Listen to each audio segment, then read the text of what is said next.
Up next, Captain America Civil War. This scenario has been building for some time since the first meeting of Tony Stark and Steve Rogers in the first Avengers movie in 2012. Iron Man and Captain America could not be more at the opposite ends of the pole. One believes that there needs to be order due to the consequences of what occurred in Age of Ultron, while the other believes that freedom of will and choice should not be given up, as that will compromise their setup as defenders of freedom. The introduction of Spider-Man into the MCU provides a lot of contrast, as Peter Parker is an innocent bystander in a lot of ways that has been brought into a feud that he is caught in the middle of.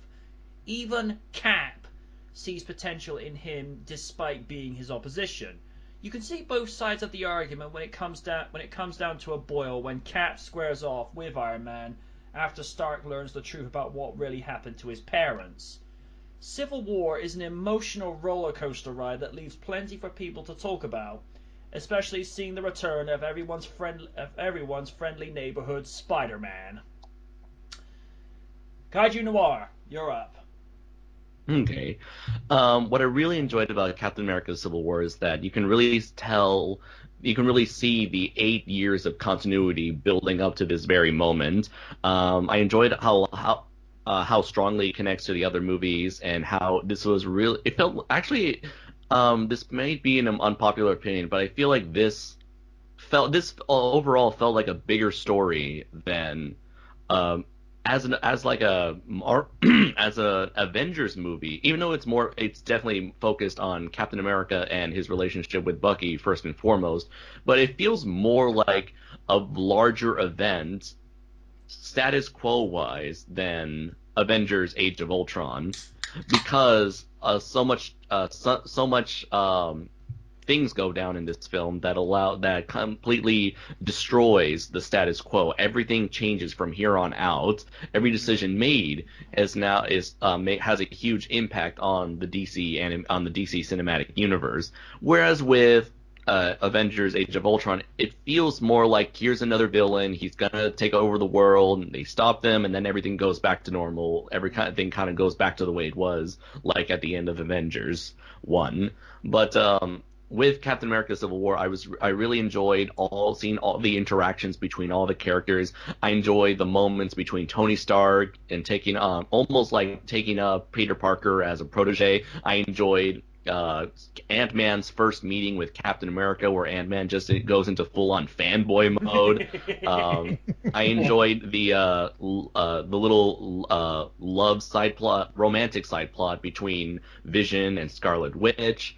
I enjoyed the story arc given to Black Panther, in which he loses his father and he tries not to go down the same path of as Tony Stark, and letting his thirst for revenge consume him.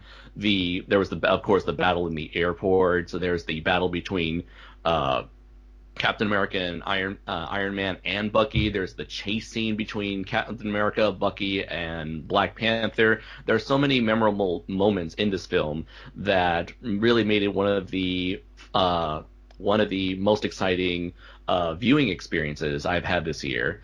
And in terms of hero versus hero movies, I gotta say, this is how you could have done something along the line. This is how you could have done Batman v Superman. Oh, we're gonna get to that. Yep, I'm afraid so. Yeah.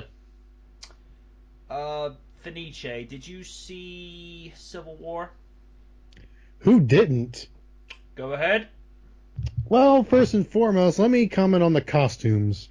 Well, first and foremost, I loved that they kept Captain America's costume from Age of Ultron, which I think is the absolute best Captain America costume, period, because it reflects on who he is. He's a military soldier, so he has to have a military suit, but he also needs to keep the Stars and Stripes. Best of both worlds. Black Panther, pretty much the same thing.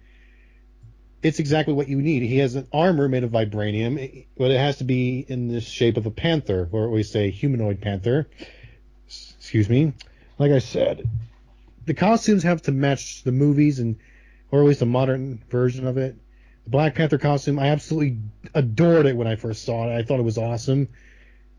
Tony Stark's Iron Man suits, well, we've already seen the armor, so we already know how awesome they are. Everyone else is fine. Of course, Ant-Man's costume has a little upgrade, but it's not really changed that much. Do I really need to comment on a Spider-Man costume? This is something that my brother Random DCE has said with regards to Spidey's costume. After, 4 movies of near comic book accuracy, because apparently Amazing Spider-Man 1 is not really considered comic book accurate, and I'm only going by what he said. After 5 movies worth, I think we're allowed a few variants at this stage, because a lot of people consider the most comic book accurate costume is Amazing Spider-Man 2. And funny thing, that was one of the few highlights of that movie, because that movie, ugh. And before anyone asks, I did not hate not Age of Ultron. I do not hate the Civil War Spidey costume. I actually like it. Yeah. I thought it was, and actually there's a lot of classic 1960s Spider-Man in it, especially the logo on the back and the eyes, or at least the shape-wise. But enough about costumes, because I mean costumes only make part of the movie. Exactly. The story is actually very simple. Actually, not simple. Also complex at the same time. I thought it was well written. I thought it was well done. The script was done very well, and also there's Captain America believes that he wants to save his friend. He believes that his friend can be redeemed. Iron Man basically just wants to bring him to justice, considering what happened with the King of Wakanda. Basically, Stark goes full on Batman mode. Yep. And as Kaiju Noir said, he was trying not to let revenge consume him, but he couldn't. At the last second, he did. The one thing I felt was a little off was Baron Zemo. I think a lot of people wanted him to... No one, of all the things people are going to look back on, no one's going to think about that. I mean, I completely forgot to mention Baron Zemo. Because Baron Zemo was supposed to be like a leader of Hydra, yes, and was supposed to wear the purple mask, which a lot of people were referring to as the purple sock, but it's a mask because he's horribly disfigured from what I remember in the comics. I know he was a heavily featured villain in Earth's Mightiest Heroes, and that he had to get treatment from the leader of Arnim Hydra. Zola. Yeah, Baron I think it was Strucker, Arnim thank Zola. you. It was Baron Strucker who was leading Hydra, but it's actually Arnim Zola who was doing the treatments from the cartoon. Yeah. I'm going to destroy Captain America. I mean, the voice actor, whoever did him, I forgot his name at the moment, he did a fantastic job as Baron Zemo. Zemo also appeared in Avengers Assemble. It's not as good, but it's alright, I guess. I know you dislike Avengers Assemble, but it's good for what it is. I never said as good as Earth's Mightiest Heroes, but yeah, I know. It has its moments. I can say that much. Yeah. Speaking of which, I want to say this one line before I get back to my version. The son of Odin shall have that cookie! That was spoken by Thor, who was voiced by Knuckles. Yeah. I don't care what anyone says. I don't care what anyone says. I love that line. It makes me chuckle every time. But anyway, back to Civil War. The story was well done, and Iron Man finding out what really happened to his parents and who was really responsible. Well, yeah. Steve Rogers starts to say, hey, it's not his fault. He was under control, but Tony Stark was like, I don't care. Yeah. Well, they finally got what he wanted. He wanted to break up the Avengers. So how's that going to work out when Thanos comes around with the Infinity Gauntlet? Apparently they're not going with that now. The Russo brothers have got something else in mind. Wait, what? Yeah, apparently they're not going with that. You're kidding. I'm only going by what Random has told me, because apparently Marvel are so impressed with what the Russo brothers have done so far, they said they're letting them have the reins with regards to writing. And apparently they want to go with a different approach to the Infinity War. Oh, well, that's kind of disappointing. Well, we'll just have to wait and see as and when we get there. Yeah. I didn't like that Zemo was basically just another, like a guy who was from the city that was destroyed in Age of Ultron. I always liked that he's basically Zemo in name only. Yeah, pretty much. I mean, that was my only that's one of my only criticisms of it. Because, I mean, Zemo is supposed to be like the heir to Hydra, because Hydra is still ongoing as of what was Winter Soldier. It's still alive. Cut off one head, two more shall take its place. Hail Hydra! But otherwise, I thought Captain America: Civil War was actually a really good movie. There's a lot of ideas, and from the post credits scene, it's going to lead to the inevitable Black Panther movie. And I thought the choice of actor for Black Panther was incredible. I think he was made to be Black Panther. Here's a funny thing. With Chadwick Boseman, how old would you say he was in that movie if you had to base it upon his appearance?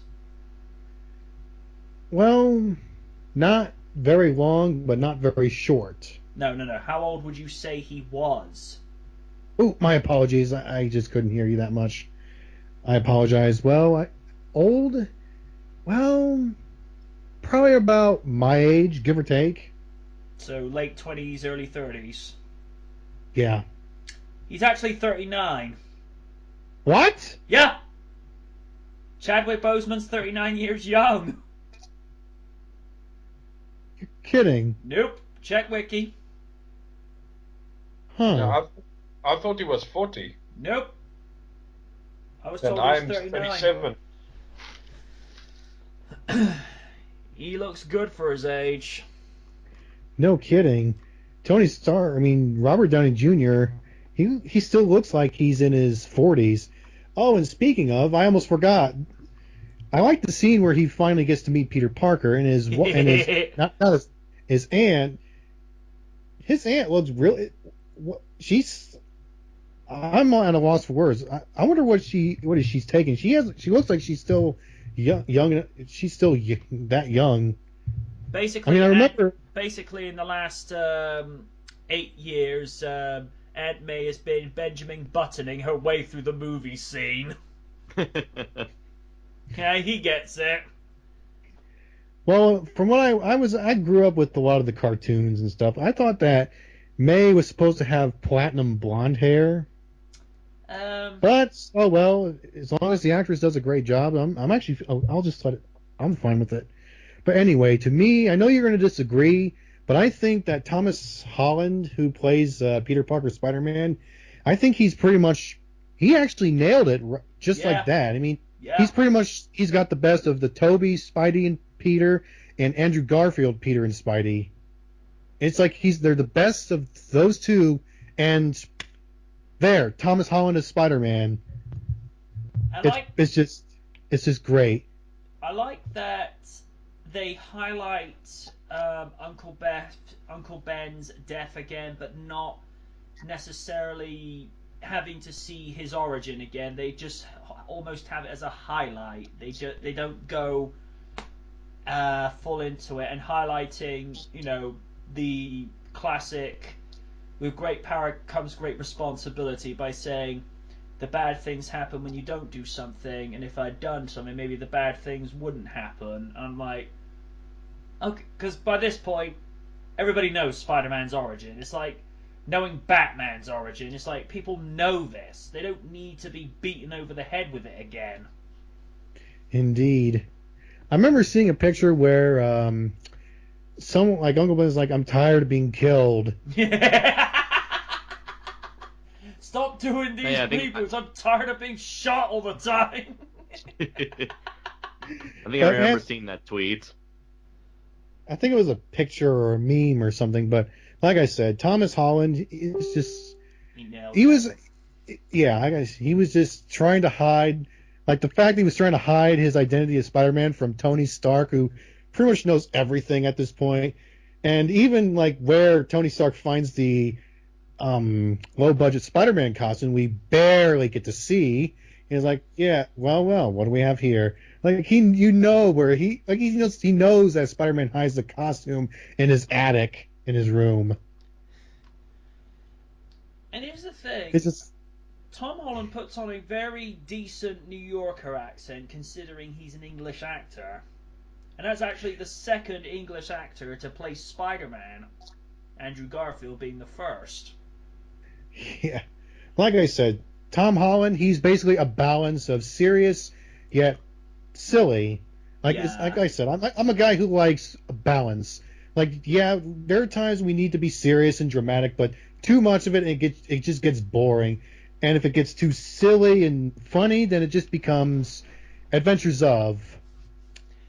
Funny you mentioned that. I like the bit where they reference The Empire Strikes Back by Spidey's putting the web around Ant-Man's legs, reenacting what they did in Empire Strikes Back. And you even hear he goes, hey guys, do you remember that old movie Empire Strikes Back where they tie the legs up around these walkers? And you hear Warship goes, good Lord, Tony, how old is this guy? I did like that. I thought that's a nice touch. Yeah, then they say the kid might be onto something. Yeah. But then again, it's appropriate considering Star Wars is owned by Disney. Yeah.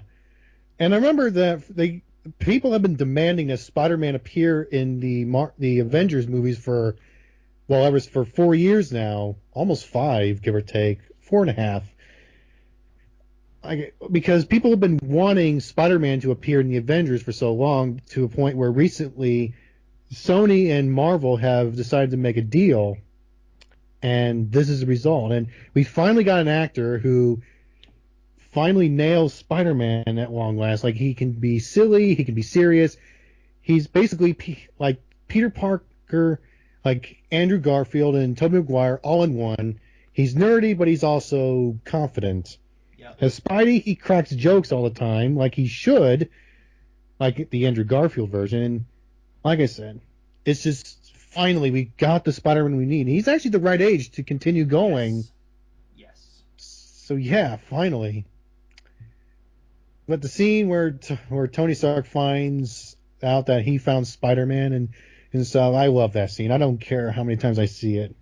Yeah. And the fight scenes, what can I say? They know how to do them. Yeah, they do. And that's all I got. The passionate Joran, you may take center stage, sir. Thanks, MJ. Everybody in the movie, to me, was brilliant.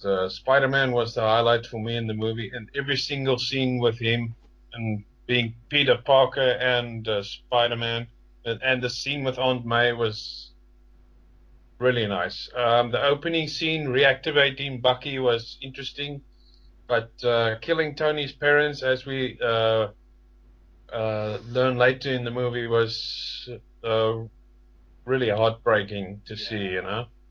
Indeed. Having Crossbones in the movie was very good. The whole introductory fight scene was very good, and Scarlet Witch accidentally killing those people in the building, I felt so sorry for her, really, because she was getting emotional and everything. I don't know if you guys know this, but seeing that I come from South Africa, I knew this already. Did you guys know the language that the Black Panther speaks to his father is actually the Black South African's language called Xhosa? I did not know. Really? That. Yeah, he says Nkos at the end of the sentence, which means thank you. I immediately recognize it. Oh, I'll have to bear that in mind next time I watch that. Thanks, dude. Yeah, and then the explosion occurred, which really took me by surprise, you know. Killing Black Panther's father, you know. Yeah. Yeah. Yeah, and the relationship between Carter and Rogers is very nice.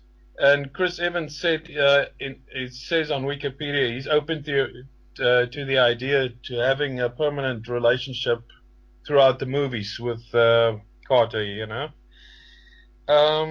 The scene encounter between Bucky and Captain America was good, and leading up to the Black Panther chasing Bucky is also very good. I mean, Black Panther's costume is awesome. And Black Panther knocking Bucky off the motorcycle. Oh man, that was fantastic. Scarlet. I mean, Scarlet Witch draining Vision's power from him and his energy. Oh, I really didn't see that coming. That was awesome. Captain America driving in a Volkswagen Beetle. That was funny. And the whole Avengers scene fighting against each other was really good. Ant-Man not just shrinking but increasing in size. I'm really glad they did that. Which is a nod to the other side of his character, Giant Man. Yeah, I'm yes. so glad that they did that. And okay, we all know from the first Avengers movie up to now, Hawkeye's costume was never according to the comics. Yeah, and Peter's saying to Bucky, "You've got a metal arm? That's Dude, awesome! That is awesome!" Yeah, and the end battle between Captain America, Iron Man, and the Winter Soldier is very good but heartbreaking. Yeah. And Stan Lee, anybody?